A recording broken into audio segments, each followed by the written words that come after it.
Hello, everybody. It is Wednesday in Pittsburgh, Pennsylvania. My name is Adam Bittner, Assistant Sports Editor for Multimedia at the Pittsburgh Post-Gazette, here for our Penn State football, college football playoff preview show with Joel Haas of the Daily Collegian and the Post-Gazette. We're going to get you ready for the Nittany Lions facing SMU on Saturday at Beaver Stadium, first ever college football playoff game. Lots to break down in terms of that matchup.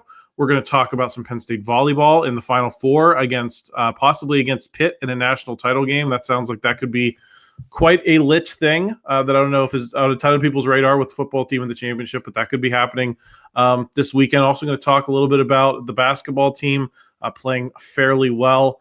But the big topic for today's video is we're going to talk a little bit about Penn State's respect for Drew Allar nationally, with the news that he is coming back, that he will be doing so without Beau Pribula behind him.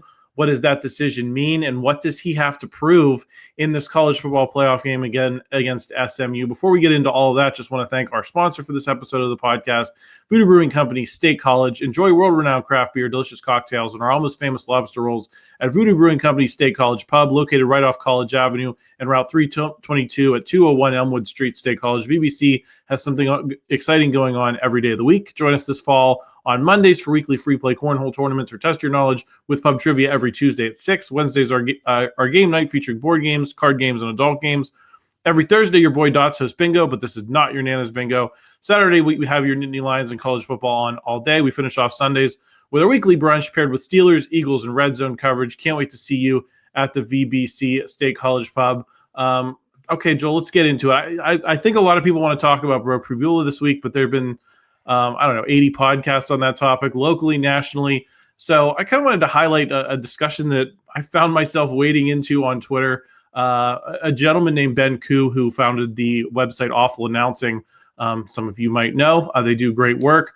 He posted that he thought that the return of Drew Allar is pretty much the same as Sean Clifford or Trace McSorley coming back. And he pointed to Drew Allar's performance in big games against Ohio State, Michigan, the Peach Bowl last season. I think he may have thrown the Oregon Big Ten championship game in there. Basically said that Drew Allar is just another in a long line of Penn State quarterbacks who haven't gotten it done in big games.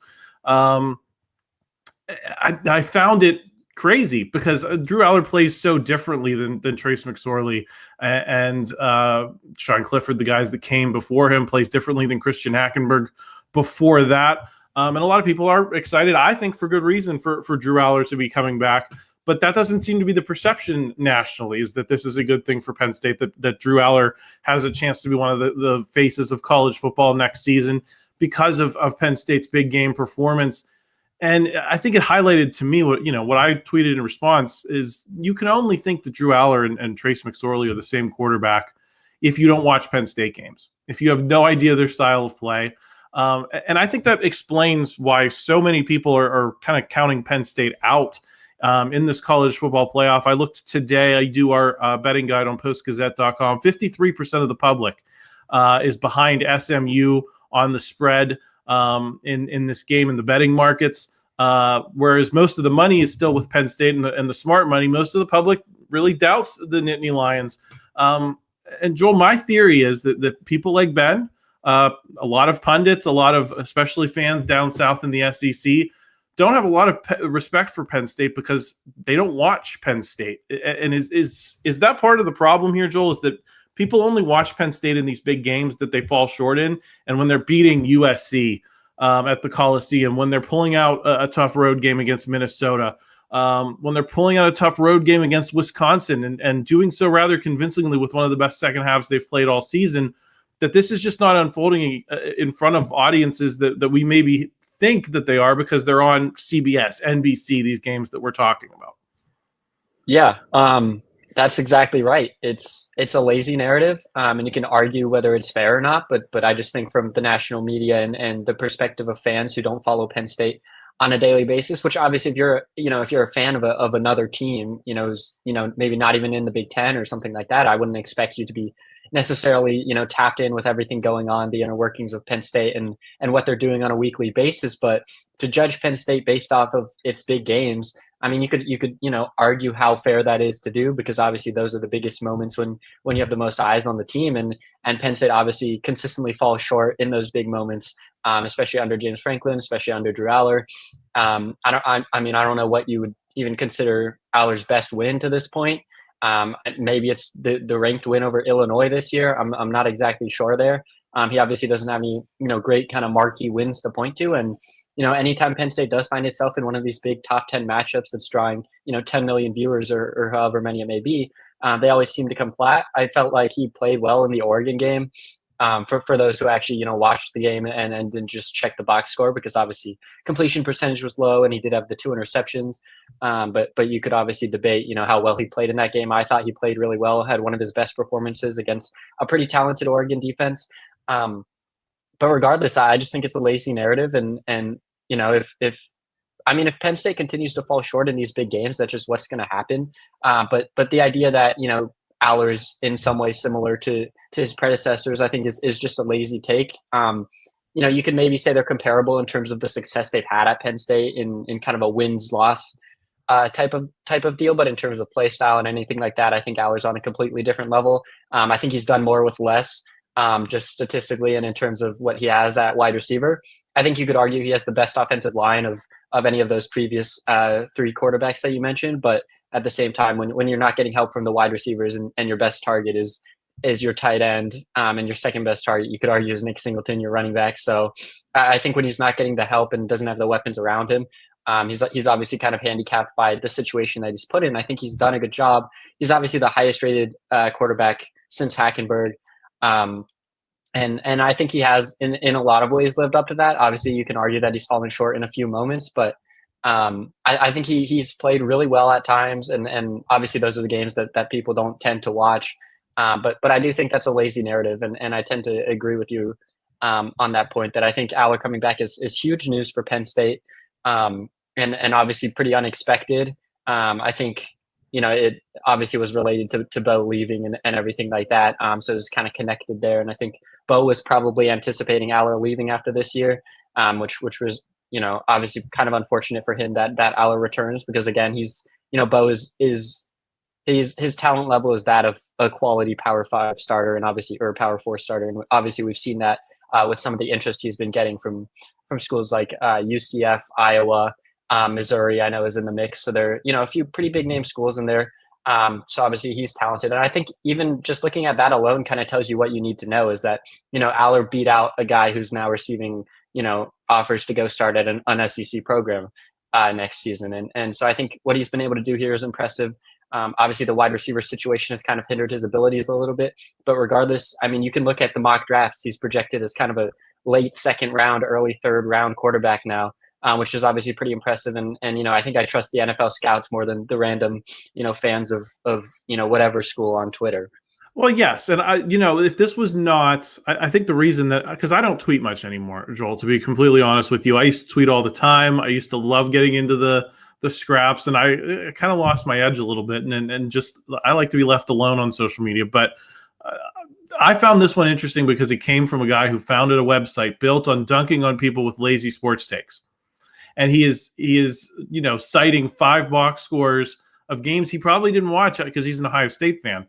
But did he watch the Penn State-Michigan games last couple of years? Did he watch the Penn State-Oregon game when the whole country was watching SMU versus Clemson? Did he watch the Peach Bowl last year? Probably not. And I think to that point, I wonder if Penn State fans are underestimating what this game means. I think for the program as a whole, but I think you could say for possible Drew Allar Heisman candidacy starting in 2025, because the whole country is going to be forced to watch this game, Joel. If you want to watch college football, it's going to be the only game in town. Penn State's playing one of the national darlings. How many people spent, championship Saturday and Sunday lobbying to get SMU into this tournament to play in this game? So you would think a lot of people are going to want to see, well, how does this team that beat out Bama for the final playoff spot perform?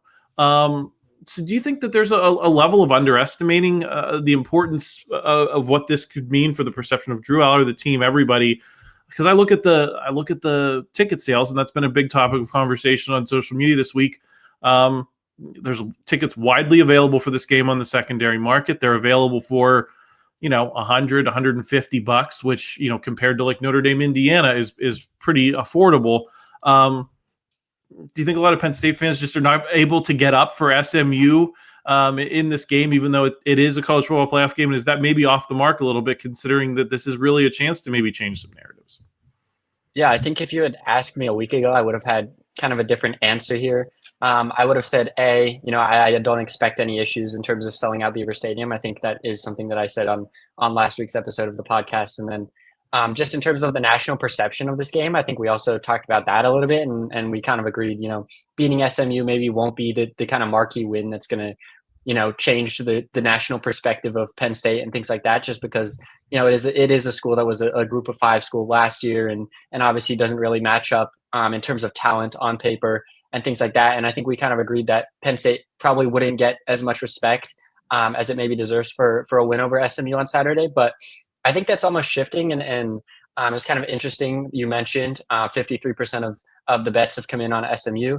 Now, I think you said a majority of the money's still on Penn State, but regardless, that shows that I think the public is expecting SMU to cover slightly, or at least is pretty split in terms of, who's going to cover that, whatever 8-point spread, which I think says a lot about the public's perception of this game. Personally, I think Penn State wins. I think Penn State covers pretty comfortably.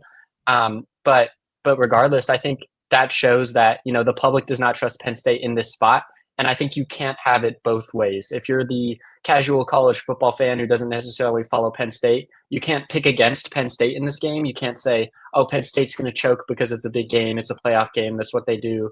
James Franklin's not going to come through. Drew Allar's not going to come through. You can't say that and pick SMU to win this game. But then if Penn State wins, you can't go back and say, well, it wasn't that big of a game. It's only SMU. Penn State was favored, blah, blah, blah. So I think the main thing is you just can't be kind of hypocritical here. You can't have it both ways, where you pick against Penn State in this game, say that, Penn State's going to cover, that SMU's going to cover, SMU's going to win. And then after, if Penn State does win, you can't go back and say, well, it wasn't a big game, or they were expected to win when those same people were the ones picking SMU to win. So I think from that perspective, at least, I think Penn State can get some or change some opinions a little bit about, the strength of the team with a win on Saturday.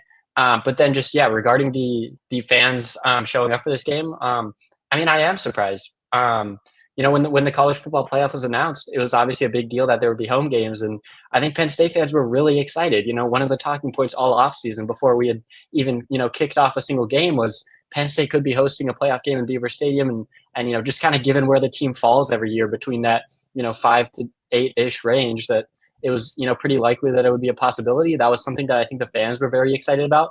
And, even after the loss to Oregon, or even going into that game against Oregon, there was obviously talk about, well, if Penn State loses, they still get the home playoff game, which would be pretty cool. And so I think there's a lot of excitement from the fans. And now that it's kind of time to put your money where your mouth is, it seems like, it's not necessarily happening. Obviously, still a lot of tickets are up for sale. And the prices obviously are a lot cheaper than some of the other college football playoff games going around. There's obviously a lot of kind of unforeseen circumstances surrounding this game. It's expected to be, brutally cold. It's obviously 3-4 days before Christmas.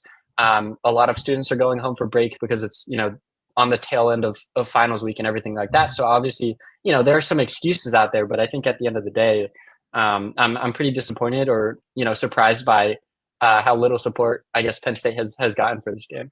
The thing I'll say, Joel, is I bet you it's going to look like it always does at Beaver Stadium. If you look at the secondary market before, any game that on their schedule, this is pretty much how it looks. There's tickets widely available. People get them at the last minute if they intend to go up. They settle in this price range. I think they're probably even a little bit higher than they are for most non-Ohio State or Michigan or massive games.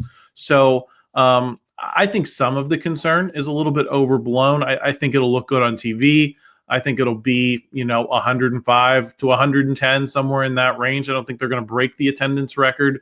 I just think there's a level of taking this team a little bit lightly because, you're expected to win. And I think part of it is too, Joel, that this win doesn't get you into a marquee game either. You're gonna play Boise State in the Fiesta Bowl, and yes, that's a big game. But I think it's a similar conversation to this game about SMU, where people just are not going to get fired up, and maybe they're saving money too, thinking hey, if you win these first 2 games, you're going to have a chance to go to Miami, possibly play Georgia, plus possibly play Notre Dame. Not going to be a cheap trip. Maybe people are saving money for that. Maybe they're saving money for, who knows, a potential, run to the national title game. But anyway, I think some of it's overblown. I think it's going to be a good crowd. It's just not, I don't think the overwhelming demand is there, Joel. And I think you're only going to get that for a top 5 team in a stadium that seats 11,000 people, in the middle of December, like you mentioned, with that weather. So I think some of it's overblown, but I do wonder what the Penn State fan base really thinks of this game. And if they're, considering what it means for Penn State as a program for guys like Drew Allar, Nick Singleton, Tyler Warren, their perception. That'll be interesting to watch. Let's talk a little bit more about the quarterbacks, maybe Kyron Hudson a little bit, and then we'll get into the matchup itself. You mentioned that you were a little surprised that Drew returned. Obviously, second, third round is not a, area to sneeze at. I think in a lot of years before NIL, it would have been a done deal that a quarterback with that kind of draft stock leaves for the NFL. Does the fact that he did not suggest that he thinks he can be a high first rounder next year, A, and B, that maybe Penn State's NIL operation has ramped up to the level that they can keep the guy that I think all of us were worried, would they be able to keep him, based on where Penn State's NIL was even, a year and a half ago? Yeah, I think it is interesting. And to your point, I think if this were to happen, 3-4 years ago, Allar probably leaves for the draft. But the fact that he's, making that NIL money, I think for a lot of guys, that can make the difference in the decision whether to stay or leave, because NIL for the most part is you're kind of getting some guaranteed money, and it's obviously a good amount. I know Mike Plorman reported that Allar made $800,000 this year, which is probably on the lower end in terms of power conference, starting quarterbacks, especially of Allar's caliber. But regardless, that's obviously still a ton of money for a college student to be making in a year, and I assume he would be making even more if he came back next year. Another part of that is the revenue sharing, which is part of the NCAA versus House settlement, which is going on, and it hasn't been finalized yet. That'll happen in the spring, but if it's finalized, that would allow Penn State athletics to directly pay its athletic athletes up to $20.5 million per year. And current estimates have the NIL at about $13 million. So, if you have $13 million for all of your, sports teams, and then you're adding another $20 million that can be paid directly from the athletics department, you're more than doubling what you already have in terms of, the ability to pay players and things like that. So, I would anticipate that Allar could be making double what he's making now next year. And when you're talking about, $1.6 million potentially, that's good money right there, and pretty comparable to kind of what he would be able to get in the NFL. Potentially. And I think there is kind of that sense of, unfinished business, not being able to win in big games. Now, maybe that changes if Penn State goes on a run and rattles off 3 wins in the playoffs or something like that. But just in terms of, some of the team's goals, beating Ohio State, winning the Big Ten championship, things like that, I think there's kind of that sense of unfinished business for Drew. I think in my mind, it was always kind of a 50-50 chance of whether or not he would return. But yeah, him doing it for sure is obviously big for Penn State. I think Kotelnicki coming back probably played a big role in that, because I think he's looked a lot better this year and has definitely taken strides. We had Allar for a presser earlier this week, and he kind of talked about how comfortable he feels with Kotelnicki and how he's sort of been able to unlock him in a sense, and I think that's a good relationship that the two have. So that probably played a big role in it. And obviously, Kotelnicki had it from what it sounds like, West Virginia basically wanted to give him the head coaching job, and he just wanted to stay for the rest of the playoff run, which was kind of a deal breaker from West Virginia, at least based on reports.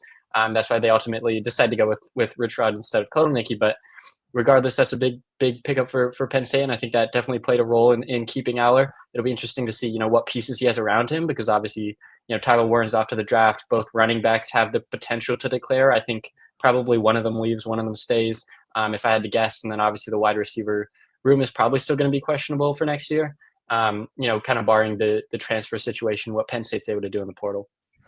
Let's get into Beau Pribula a little bit. Don't want to spend too much time because, I think this has been super litigated. My question for you is how do you think Penn State feels about Ethan Grunkemeyer? Because, when we were doing these podcasts in the preseason, Certainly things that I was hearing from outside the program is that, people love Grunkemeyer, and James Franklin's also effusively praised Jaxon Smolik as a guy in that mix, in that room. I think a lot of people had a lot of confidence in Beau Pribula because they saw a lot of him this season, saw some of him last season. But my perception has kind of always been that Penn State saw its future more in those two guys that are now assuming that role. What do you think their level of trust is if one of those guys has to play? Probably more Grunkemeyer than Smolik, given Smolik's injury. But if something does happen to Drew Allar, do you think that they believe in Ethan Grunkemeyer being ready to lead them to a win against at least an SMU or a Boise State? Yeah, I think the plan is definitely just to keep Drew in the game for the entire time, if possible. But obviously, if some sort of unfortunate circumstance happens that causes him to leave the game, and they do have to turn to a backup, I think Grunkemeyer is kind of in that backup role now without Beau, just because of like you mentioned, Smolik's injury, which obviously hurt him, kept him out. Franklin said he was completely out up until a couple weeks ago, to where he wasn't even able to. They wouldn't even feel comfortable putting him in a game until I think it was the Big Ten championship game was the first time where he was not listed as out on the injury report. And so obviously he's missed a lot of reps. That's something Franklin talked about, is that when they're going through practice, they get a certain amount of live reps every practice every week. And Grunkemeyer has been able to get those live reps, and Smolik hasn't, which obviously is a huge deal to be able to kind of get those reps against a really good Penn State defense. Regardless of if it's first team, second team, third team, whatever it is, it's still talented players on that defense that you're going up against. And so getting those types of reps are really important. And obviously Smolik, not only are we, kind of not sure if he's back to 100% yet health-wise, but he's also just missed out during practice and things like that. So his timing and things like that are potentially off. If I had to project, I think Grunkemeyer probably passes Smolik projecting forward. That's just kind of my view on things. I know Grunkemeyer, from what we've seen at practice, looks really good. And like you've mentioned, the praise from the coaches continues to come in. It's a little bit puzzling that we haven't seen him at all during any of these games. I mean, there were definitely opportunities to get him in the game during some of these blowouts throughout the year. And Penn State chose not to do that for whatever reason. It was always Beau who came in to finish out the games and whatnot. But I do tend to think Grunkemeyer has kind of that second string role locked up at this point. If he is needed to go in the game. And I think he could be, a serviceable backup. I mean, it's hard to tell because, again, we haven't seen him in game. But from what we've seen in practice, looks like he throws a good ball. He works with Brad Mandler, who's Drew Allar's quarterback trainer, and obviously did a lot of good stuff there. Getting Allar throws, a great ball, great touch on the ball, great form, things like that. And I think Mandler's done a great job with both of them in terms of just coaching them up with physical ability. For Grunkemeyer, I think at this point it's more of, the mental side. Does he have the playbook down pat, and is he able to kind of control the offense, be a leader out there? Let's do one more personnel note. Obviously, Kyron Hudson was the big transfer portal win for Penn State this week. They get him from USC. Had that highlight reel catch against LSU in the opener, finished the season 38 catches, 462 yards, 3 touchdowns, averaged 12.2 yards per reception. I think a lot of Penn State fans would say that'll play in this wide receivers room. It would have been number 2 among wide receivers, behind only Trey Wallace. Would have put him ahead of Amari Evans, who finished with 360 yards and almost double what Liam Clifford did, 279 yards, certainly more than Julian Fleming, who was the big portal addition in the offseason. What's your outlook on this move, Joel, given what we've gone through the last couple of years with Dante Cephas, Julian Fleming, other than a couple huge catches from Fleming at USC, neither of those moves worked out. And so I think my baseline expectations for what you can really do in the portal and getting some of these guys integrated into an offense quickly at the college level is somewhat low. That's question number 1. Question number 2 is Zachariah and Zion Branch are also in the transfer portal. They were Kyron Hudson's running mates at Southern Cal. Are they because of that existing relationship? Do you think there's a potential we could see those guys in Happpy Valley? Is that a move that you want to see them make, given these other high-profile ads that they've made that did not work out? Yeah. I mean, as far as Hudson, I think it's obviously a huge pickup for Penn State at a position of need. I mean, we knew they were going to have to get at least one player out of the portal wide receiver. I don't think they're done. I think they're still in the mix for a few other guys, and they're definitely going to try and do their best to bring in some more help now that they know they have Drew coming back next year. I think it could potentially be leading up to sort of an all-in season for Penn State next year, kind of depending on how the chips play. But if they can really, push everything in and really rally some support in terms of NIL and things like that, I think they could really put together a good season. Obviously having Kotelnicki, Drew, now Hudson, if you can bring back a couple pieces and maybe bring in one or two more guys through the portal, I think the offense would be in really good shape for next year. I think he is a big addition, and like you mentioned, he would have been the wide receiver 2 for Penn State this year, statistically, because obviously, it's been a weaker room for Penn State. And you did touch on, kind of some of the other guys who have fizzled out, Julian Fleming, obviously Dante Cephas, who didn't perform well. But I think Mitchell Tinsley is kind of one of the better examples there from a few years ago of a guy who transferred in and did have, a decent amount of success here, and obviously ended up landing with an NFL squad. Obviously kind of a short stint, but regardless, had a pretty decent final year with Penn State. And so I think if you're Penn State, you're obviously, you see the potential in Hudson, what he was able to do at USC, and he wasn't their wide receiver 1 or anything like that. But, like you mentioned, that he had a great one-handed snag against LSU in the season opener, things like that. I think he's kind of a playmaker, a big play threat. He's also a big guy at 6'4", which is something Penn State's been lacking in the wide receiver room. So I think he is a good pickup, and I think he kind of fills a big need for Penn State, both at, position of wide receiver, but also in terms of what he brings to the table with kind of that explosiveness and that size that Penn State was lacking. So I think, all around just a good pickup for Penn State. In terms of the Branch brothers, it's hard for me to really get a huge read on that. Obviously, it would be a big pickup for Penn State, a few talented players.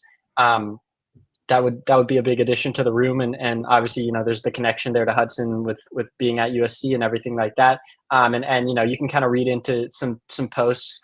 I forget which one, if it was Zachariah or Zion who tweeted at Hudson after he committed to Penn State with a few emojis there, and people were kind of reading into that and thinking potentially he would make it to Penn State. But as far as I can tell, I don't know how much interest is necessarily there. I think obviously if you're Penn State, you want to take a look at that, reach out, just kind of gauge the interest. I don't think there's anything, substantial there that we can really point to yet in terms of them actually transferring to Penn State. I think it's kind of just wishful thinking at this point if you're Penn State. Yeah, but I do think those two guys are kind of bellwethers of, just what you're saying. Is this going to be an all-in situation? Is Penn State going to make a major push? Because those are two of the best guys that you're probably going to see in the portal any year, let alone just this year. Joel, let's talk a little bit about the matchup before we wrap up, talking a little Penn State volleyball and basketball. The running back, Brashard Smith, another 1,200-yard back, a guy who's put up a ton of numbers. We talked last week about how stylistically SMU, likes to play kind of like Oregon did. Are you concerned about him, given what Jordan James and Noah Whittington were able to do for Oregon in that Big Ten title game? Or do you think that this is a place where Penn State's athletes can, where maybe they were falling just a little bit short against Oregon, maybe they, start making a few more plays and that starts to turn the tide against a team that just, Penn State out-rosters them, period. Yeah, I think that's definitely a player to watch. I think that's someone that you need to have your full focus, your full attention on if you're Penn State. Obviously put up some great statistics this year. 1,300 yards almost on 5.9 yards per carry and 14 touchdowns is pretty ridiculous. He's also a weapon in the passing game as well. I think he had about 300 yards through the air. So overall, almost 1,600 yards from scrimmage, which is, obviously he's a huge contributor, a huge piece of that offense. I think what makes it even more impressive is that SMU's offensive line is flat out bad. It is not a good offensive line at all. They allowed a ton of pressure this year. Now, Kevin Jennings at quarterback did a really good job of avoiding that because he's such a mobile quarterback that, at times he was able to extend plays with his legs, get out of the pocket, kind of escape tackles and things like that, which, kind of helped a little bit with that issue at offensive line. But when you look at, having one of the worst offensive lines in the Power Four, I would say, I think what Smith was able to do statistically is really good. And obviously his tape shows that he's a very shifty running back. I almost, look back to what Woody Marks did at USC, where he's just so shifty. He's never going to have a run where he just goes point A to point B. It's going to be here, zigzagging across the field, going backwards, forwards, whatever, horizontal, vertical, everything. He's going to throw everything at you and probably break out 10 different juke moves on every run. And it's going to be really difficult for Penn State to try and get this guy down. Obviously, I think the key here is just going to be kind of containing him, get multiple guys, multiple hats on the ball and just kind of surround him. Don't let him, get out in space in these one-on-one situations where he can really make you pay. I think, this could be a game where Penn State leans on him a lot, or where SMU leans on him a lot, tries to kind of milk him and give him 20, 25 carries, whatever it may be in this matchup, because he is probably the most talented player on either side of the ball. Roderick, Daniels Jr., Keyshawn Smith, the lead receivers for this team. Do you think either one has the ability to go off Tez Johnson style? Neither, statistically is really done anything crazy this season. I think Tez Johnson went into the game with a similar amount of production, and then he puts up almost 200 yards through the air. And I think that was really the difference. I think Penn State did a decent job of containing that Oregon running game. The problem was they didn't bang for 200 yards and touchdowns to Tez Johnson and him burning them the way that he did. Do you look at either of these receivers and wonder if they could do something similar to this Penn State defense? Yeah, I don't anticipate necessarily much of a threat from them, and obviously I could end up looking terrible for this take, but I don't really think either of them will be able to find too much success against Penn State. Obviously, you mentioned statistically, pretty solid seasons, 500, 600 yards with a few touchdowns, but nothing crazy. I think SMU actually likes to spread the ball out a lot. They have a ton of I think they have 7 players with over 300 receiving yards, but nobody over 600 or 700. So obviously that they get the ball spread out to a lot of different guys, but they don't really have that necessarily clear-cut wide receiver one in that room. And I think if you're Penn State, you should be able to shut them down. Obviously, a talented secondary for the Nittany Lions, AJ Harris and Jalen Kimber. I thought Harris had his best game of the season against Oregon, played really well there. So I'm not anticipating, any type of monster performance in terms of receiving, both because, SMU doesn't necessarily, like to target one guy. They kind of like to spread the ball around. But in addition to that, I don't know if either of them are really talented enough, because this might be the best secondary that SMU has faced all season. So I'm not anticipating too much of a threat from the passing game. We talk a little bit about this defense. Honestly, has had a pretty great second half of the season. Gave up 25 points to Pitt, but that game was over before Pitt started scoring. That was kind of a major turning point for the Panthers. They were ranked 18th at the time. They ended up losing 5 in a row, and SMU just handled them. Give up 28 in a win against Boston College, but then 7 against Virginia, 6 against the Cal team that was making that was buzzworthy at the beginning of the season. Then obviously the 34 and the loss to Clemson in the ACC championship game.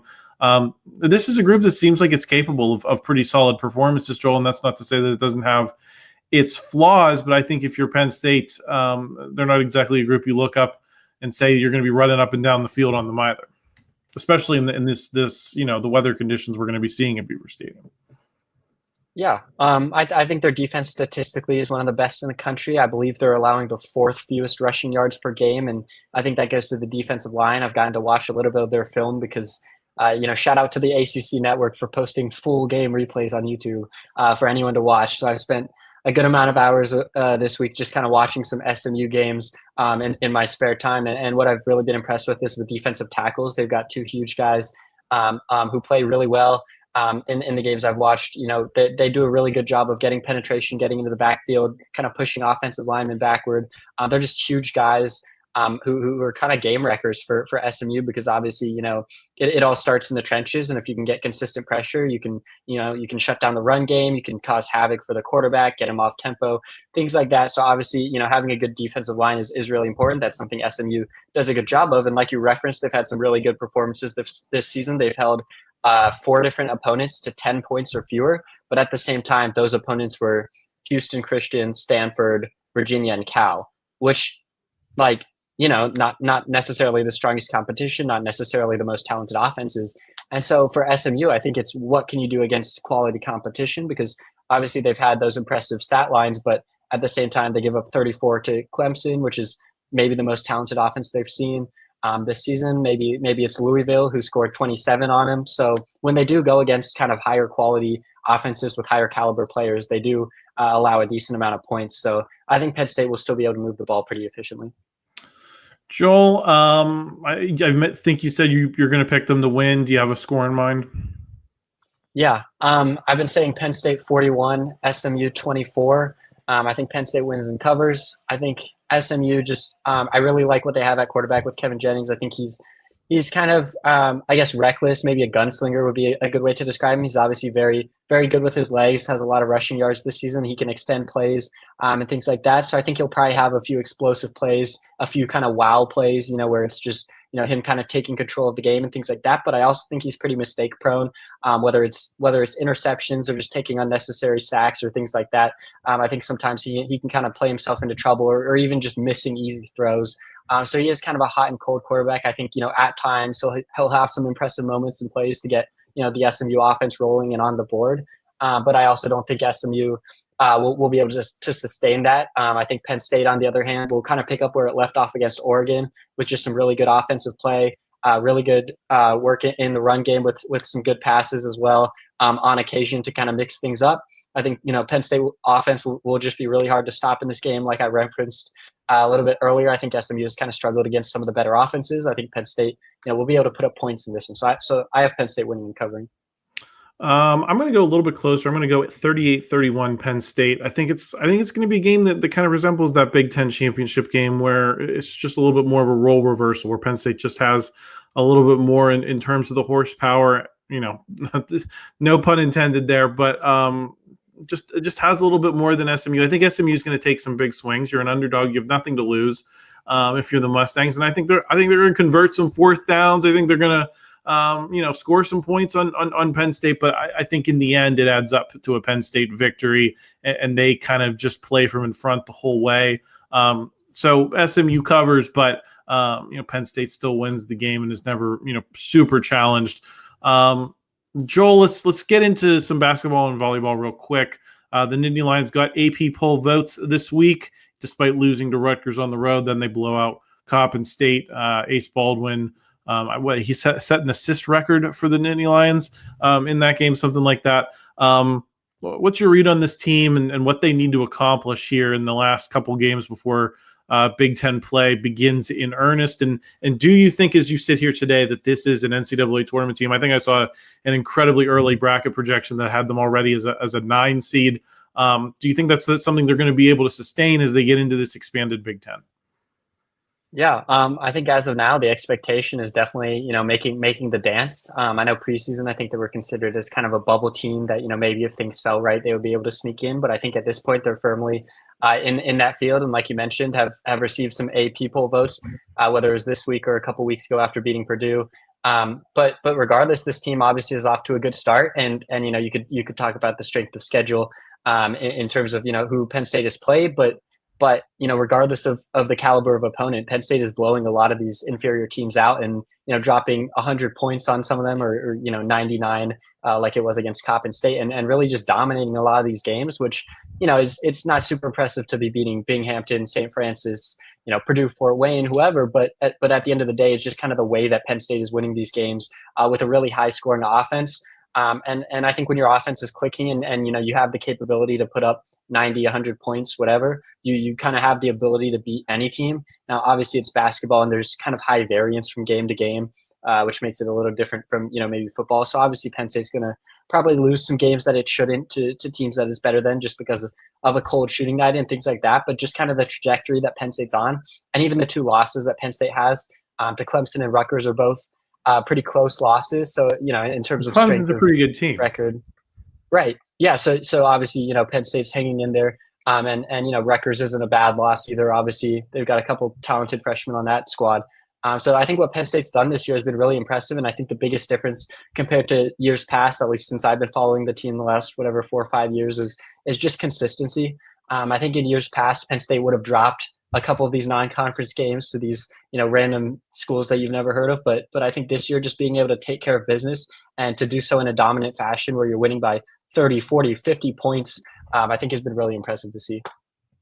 Joel, we also got Penn State volleyball in the Final Four. Obviously, Pitt has been the topic on our website because a little closer to our offices at 358 North Shore than Happpy Valley. And I also think Penn State is kind of, I'd put them with Louisville as the underdogs in this tournament. Obviously, you shared the Big Ten title with Nebraska, who you're going to face in the Final Four, but they lost to Pitt pretty badly here in Pittsburgh at the Peterson Event Center. Pitt only has 1 loss the entire season. Has anything changed in terms of your perspective? And do you think that they might have something for Pitt if they're able to advance to that national title game to get them back? That's A. And B, is the world ready for a Pitt versus Penn State game for a relevant national title? I don't know that that's ever happened. Maybe it happened in an Olympic sport a long time ago, but women's volleyball is pretty high up there in terms of visibility in terms of college sports that aren't football and men's basketball. I believe the championship is going to be on ABC this season, which kind of shows the profile that women's volleyball is getting. I think it'll be quite the thing if Pitt and Penn State are facing each other in Louisville for the national title. Yeah. That would be pretty crazy. Obviously, the state of Pennsylvania would probably explode if that happens. I think you just have to give credit to Pitt here. I mean, obviously, we're like a Penn State focused podcast, but just in terms of what Pitt's been able to do this season has obviously been remarkable, and I think they're the favorite for a reason here. I think they make it to the championship game, and if you're Penn State, I think the boring answer for Penn State here that I'm going to go with is you should beat Nebraska because you beat them, I think 3-1 earlier this season. I think Penn State, already has that head-to-head victory that you can kind of lean on to say Penn State, is the better team. That doesn't mean they're guaranteed to win by any means. And obviously Nebraska is a great team and, has made it to the Final Four for a reason. But I think if you're Penn State, you can trust that, you're the better team in this one. And I think at this point, I'm kind of expecting that Pitt-Penn State rematch, which, to go with another boring answer, Pitt won the first matchup between the two in pretty dominant fashion. And for that reason, I would have to expect that Pitt wins again in the rematch. But regardless, that would be an awesome game. I think it would just be good for the sport of volleyball in general, which is obviously a little bit under the radar, but like you mentioned, still draws a pretty big crowd, especially in certain regions. Definitely in the Midwest, kind of that Big Ten territory and things like that. And obviously just the bragging rights on the line would be awesome. Would love to see maybe Penn State football play Pitt every once in a while, but regardless, a volleyball matchup is pretty good also, especially when, there's a national title on the line. Yeah, I'll be curious to see how Penn State comes out this time. I think playing at the Pete and Pitt had that building sold out. People were excited for it. I think that was probably a little bit of a culture shock for Penn State early in the season. But I wonder, having gone through a Big Ten schedule now, having only lost once since then, I believe they're 33-2, haven't had a season to sneeze at themselves.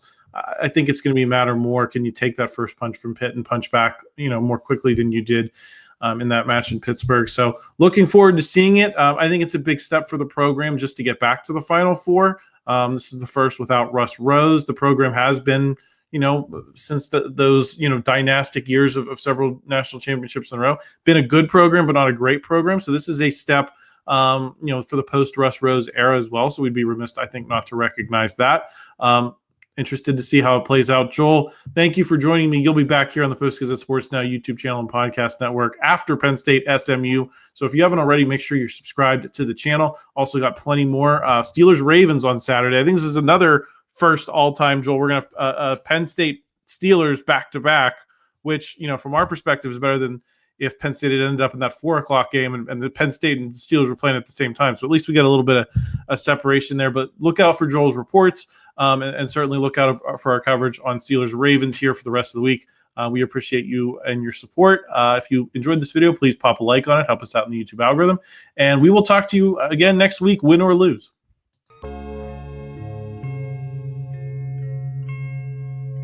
Thank you for checking out this content from Post-Gazette Sports. If you watch this video on YouTube, please like the video and subscribe to our channel. For all of the sports coverage the Post-Gazette has to offer, visit post-gazette.com.